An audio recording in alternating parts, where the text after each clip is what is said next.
I was very dyslexic as a child, and most people thought of me as stupid, but painting gave me self-confidence and a voice. I was 13 when I got my hands on my very first paint set and immediately headed outdoors to paint what I saw. I found something in that moment that did not require spelling. It was natural for me, and I was good at it. Since that day, I have always gravitated outdoors to paint. Painting from life continues to hold a great satisfaction for me. The first time I saw Grand Canyon, I was 19. My very first painting was humbling. I was overwhelmed by the depth and complexity of the vast chasm. It instantly became a challenge for me to learn to paint it. To paint the Grand Canyon well, you must understand the geology. Not only is there great depth, but there are many, many geological layers. Each layer has its own different texture and quality of color. I find one form somewhere in the center of the canvas and start drawing and move my way out. Then I add the big blocks of color to all these shapes that I have drawn. I pay close attention to the value and color, and soon I will have a Grand Canyon painting before me. I'm very fortunate to live in Sedona. I'm only 2 hours away, so I watch the weather cams and I go up when the storms are coming. Every day is beautiful at Grand Canyon, even in times of destruction. The recent forest fires in California are an example, and the tragic 2005 Dragon Fire on the North Rim burned 145,000 acres of forest and destroyed Brian Lodge and infrastructure. I have always been compelled to capture weather-related events at Grand Canyon. As with all artists, the more I paint from life, the better I get.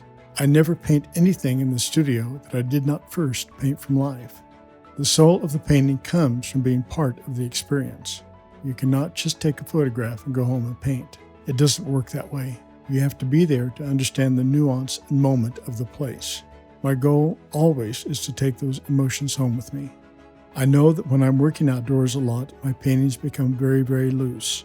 Then I move indoors to do studio painting. My work becomes tighter and tighter until I can't stand it anymore. I then go back outside and find my color and brushwork. That is the pendulum of my art. That is the pendulum of my life. As an artist, the Grand Canyon is still the greatest challenge for me. I have never lost that sense of excitement that I felt when I was 19. I would encourage every artist to simply paint what they love. I have painted everything I ever wanted to paint, and I've had a great life doing just that. Today I'm honored to be known as a Grand Canyon artist, but I paint many things and I paint them all very well. So I hope I'm remembered as a great American artist based on the whole body of my work. I decided in the short life I have left that I'm going to paint something I really wanted to do. I am on a mission to recreate the first European sighting of Grand Canyon by the Spanish Conquistadors in 1540. I hope to paint the emotional response to that moment that Garcia de Lopez Cardenas and his men gazed into the barrier chasm. I have been working on this project for 12 years. Painting the Conquistador subject matter has given me greater insight to the wonder of Grand Canyon. Because of this project, I've had to explore the human emotions connected with Grand Canyon on a deeper level than I've ever done before. People often share with me about how Grand Canyon changed their lives. Everyone always remembers the very first visit. I often hear impassioned stories of hiking or floating the Colorado River. Rafting Grand Canyon changed my life too. I've been many places in the world, and there's nowhere else where you can get that feeling of intensity like you do at Grand Canyon. This is a very emotional park. It should be protected and preserved for all generations.